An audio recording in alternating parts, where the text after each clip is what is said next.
In a speech yesterday, President Obama addressed the Navy Yard shooting, praising the first responders. But he quickly turned to his planned speech on the economy, where he criticized Republicans for threatening a government shutdown.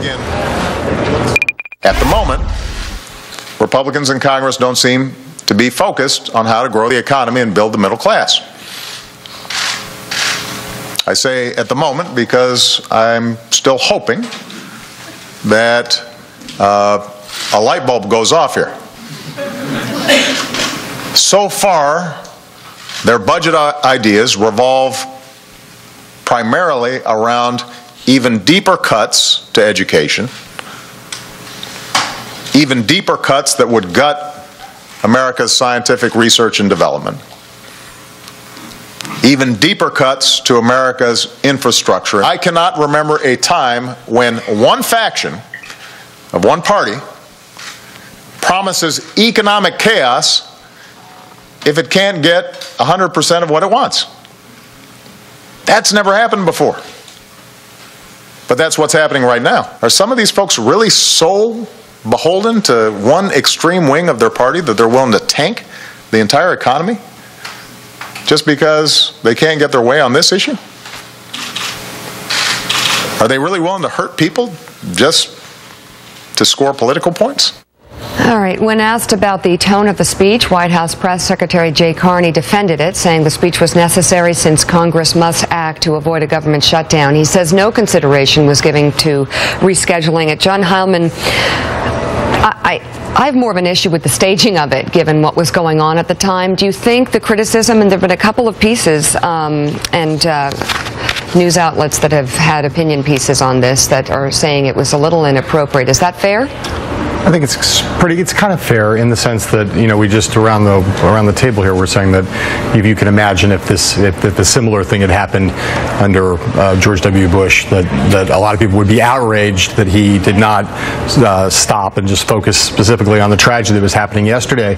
You know, there's so much with the president right now. If you think about this, you know, you can't help but think that part of his reaction to this still goes back to his frustration over an inability to get anything done, and the resistance that he felt that he encountered when he tried to get something done on gun control after Newtown.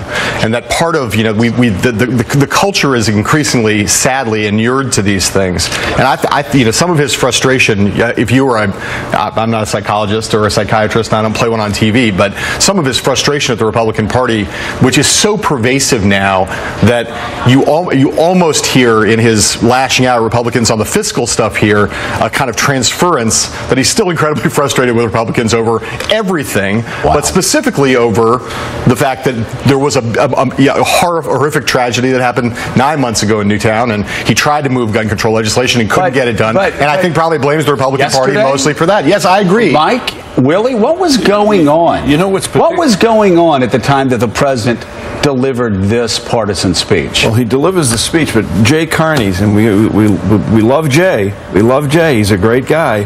But to insist in response yesterday to the question, why wasn't it postponed, say that never came into consideration, then there's something wrong with the management in that. By the way, there's something, Willie, guys, what was going on at the time the president was talking about Republicans liking to, quote, hurt people? Well, the building was obviously still locked down. They were looking for a shooter or shooters. They didn't know at the time. They were finding bodies. There were people hiding in lockers. This was a scheduled speech for a long time. It was the 5-year anniversary of the collapse of Lehman and everything else. Right. A critical issue, no question. Let's do this tomorrow. No question. Let's do it the day after.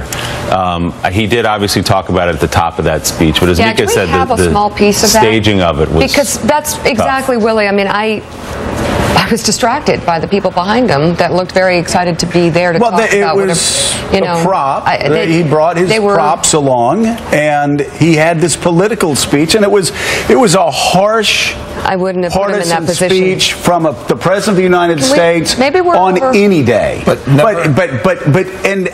you know what? This president is frustrated, and he certainly has every right to do that. But on the day while people were hiding, while people were bleeding, while people were dying, while the nation was locked in on this, he's talking about harsh partisanship.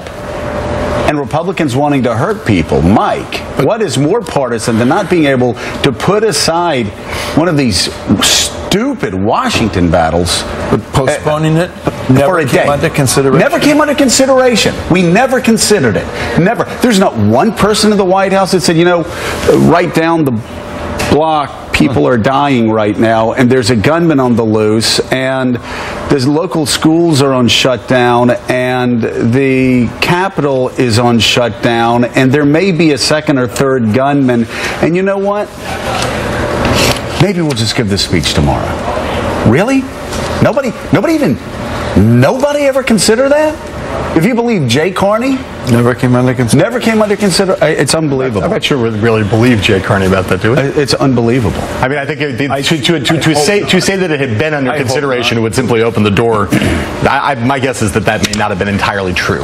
Well, others in Congress were I just can't responding imagine to this. if any other president did this.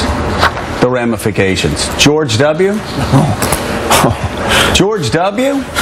Can you imagine what certain people at this network in 2006, at this 7 table, or 8 would have done in 2008? What are you saying? At this table, can you imagine the way Mika would have reacted? Mika would be killing George W.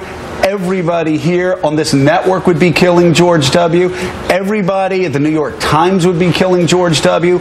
Every journalist in Washington, D.C. would be killing George W. It's unbelievable. But also I think it's unbelievable. I think he was put in a horrible position. No, he wasn't. He's president of the United States. He should be smart enough. The guy should be smart enough. There should be one person there that had the guts to say, Mr. President, you know, people are dying right now. You can't do this. You probably should not.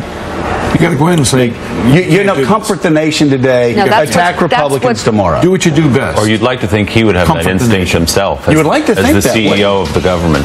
Guys, let's do this tomorrow. As the leader of the country, you would think that. Up next on Morning Joe, our political roundtable with NBC Chief White House correspondent Chuck Todd.